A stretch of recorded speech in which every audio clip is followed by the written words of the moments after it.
Hey, ජීවිතේ මාර හිඳට තේරුම් අරන් ඉන්නේ නපුරු කාසි හිත පාරේ මර්සි ලෝකේ ජීවත් වෙන්නේ අවංක කමට මිනිස්සු හොරෙන් හිනා වෙන්නේ නිහතමානී වෙද්දි ගොඩක් එවුන් කරේ යන්න යන්නේ හඳුනකට වඩා වේගෙන් බහින්නේ පල්ලම් පුරුදු වෙන්න දෙයක් නෑ මං කොහමද දන්න පාරේ සෙල්ලම් මට කොහෙත් එකයි උලත් එක පිලත් එකයි යතත් එකයි නැතත් එකයි රාමුවෙන් පිට රාමුවෙන් තිබුණා තිඩ කොටන්නේ තමන්ගෙම උන්ට කියලා දන්නේ පොරොයි මිට බැඳින් වලින් ඈත් වෙන්න යෝනේ මෙල්ල නෑනේ හිත පාර වැරදුනා තින්ද හිට ජීවන ගමන මේ සංසාරේ සමදානේ සැතපේව පැතු මරදානේ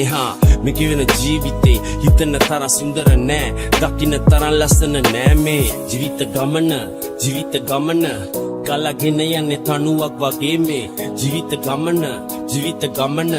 ගමනාන්තයක් නොදැන යන්න ගමන මේ ජීවිත ගමන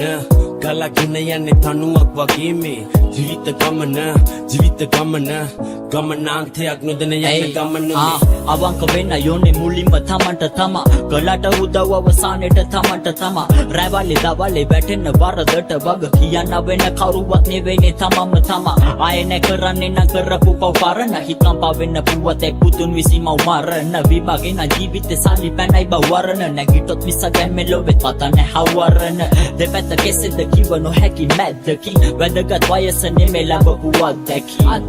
නොදැන තතු වෙපා කවදාවත් මිනිහෙක් මනින්න නොකරපු වැරැද්දකින් දෙමව්පියන් විතරයි මම දැක්ක දෙයෝ විශ්වේ හොඳ යාළුවෝ තරුවගේ කළුවරේ දිස්වේ ඉපදීමයි මරණේ යතර මැද තිස්වේ සල්ලි පස්සෙන් කිව්වද වෙත් මනුස්සකම ඉස්වේ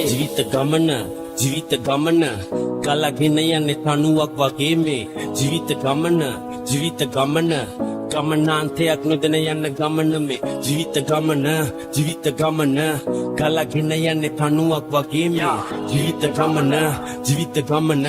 ගමනාන්තයක් නොදැන යන්න ගමන මේ ජීවිතේ හමාය විටක මද පවනසේ විටක කලම්බයි සුලි කුණාටු හමනසේ හිතෙන දේවල් හිතේ මවුන දිව්‍ය භවනසේ හිතුව දේවල් හිතුවෙන්න හිත පතනසේ වෙනස් නොවෙනම් දෙයක් වෙනස් වීම මගේ මනසේ හැසිරෙන මිසිතතු විවරවේ නිදසේ රසේ දැනේ කතා කළොත් නිදහසේ හිතසේ කුණුතියන් ඉන්නේ පන්නොමියනසේ අපන් කියන දේ හරිනම් කවුරු කිව්වා සත්‍ය දිනන දේ මුලව දලු ලිව්වා ධර්මේ වැටහෙන්නේ පෙරු පමණින් සිවුරා කර්මේ බරදෙන්නේ දරු පමණින් කිරුලා තෙහිල්ල දන්න මුදෙන්නේ කොතරම් වෙන්න තිබුණා මේ ධර්ම දාන්නේ පාරමිතාවන් තිරුමක් නැති වුණත් චරිතේ වගේ සිදුහත් කන්න කැස්දව දකි අසතුලින් සිදුරක්